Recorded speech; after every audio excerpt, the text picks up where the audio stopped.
Hi there, my name is Pachi Martinez-Lopez, and I would like to talk to you a little bit about my ESL learning experience. Being put on quite as though I have and idea. Learning to read can be quite a challenge for anyone. However, learning to read and speak a language at the same time can pose an even bigger challenge. Teaching a bilingual child how to read is not very easy because the teacher has to be aware of the limitation of both language, the mother tongue and the target language. Now, in my daughter's case, when she was learning how to read, the teacher told me that we only help her or encourage her to read in English, which was the target language. But I was not very sure about that comment, but I follow it. I discovered later that it would be much better if she would have started to read in Spanish.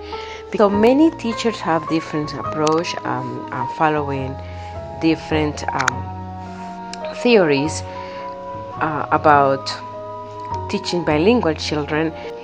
In my case, I think it would have been way better if she would have known to read in Spanish first and then just transfer the same concept to English and then adapt the variations to the English, a variation of the English language to the already acquired knowledge of the Spanish language. In the case of my son, for example, that he learned how to read in Spanish first, I think he was able to transfer the same skills to English, so he was reading faster at an early stage in the learning process.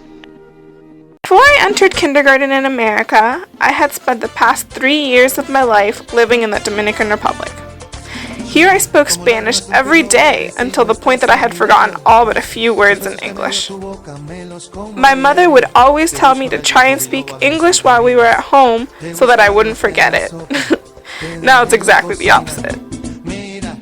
Since I had such a difficult time with learning English, much like Marguerite Addison does in Always Living in Spanish, Recovering the Familiar with Language, I attended special ESL, which is English Second Language, one-on-one weekly sessions with a lady at my elementary school.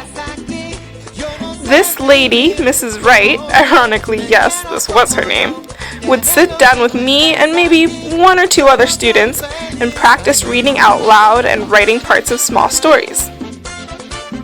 Although I do not remember the stories that I would write, that beat-up old green notebook that I would always use is something that I will always associate with the time that I spent there.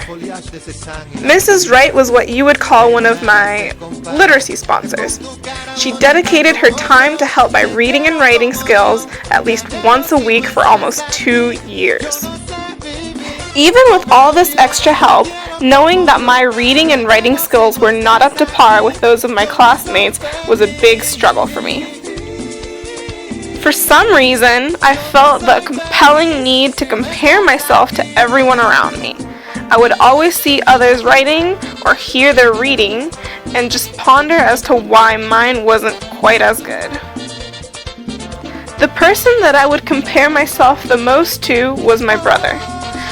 Growing up with an older brother who loved both reading and writing was always a bit of a challenge. Many times during my childhood, I found myself wondering if I was at the level that my brother was when he was my age, which was 4 years earlier. I remember that I would often make him read books to me that he would have no interest in, but that I loved. I recall hearing the story about the little boy trying to find the perfect rain boots. The bright yellow boots with a red stripe at the top is about all that I remember about the book now. I loved pairing faces that I've seen before, around my school or in town, with characters from the book. I know that this was the part of reading that I actually did love, which contrarily was the part that my brother did not like. Why was it that he was so much more advanced in this sense than I? So maybe my language barrier was the initial problem, but I would think that by the 3rd grade it would have been resolved and I would love reading, right? No.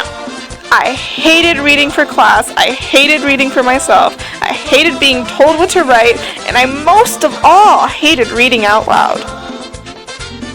As my negativity and discouragement towards reading and writing increased, I felt that my views would never change. Although I am still nowhere near to being the avid reader that my brother is, eventually over time and with the help of many others, I came to realize that given the proper materials and environment, reading really isn't all that bad. In fact, it can actually be kind of fun. Thank you so much for listening. I hope you guys enjoyed this, and I'll see you next time.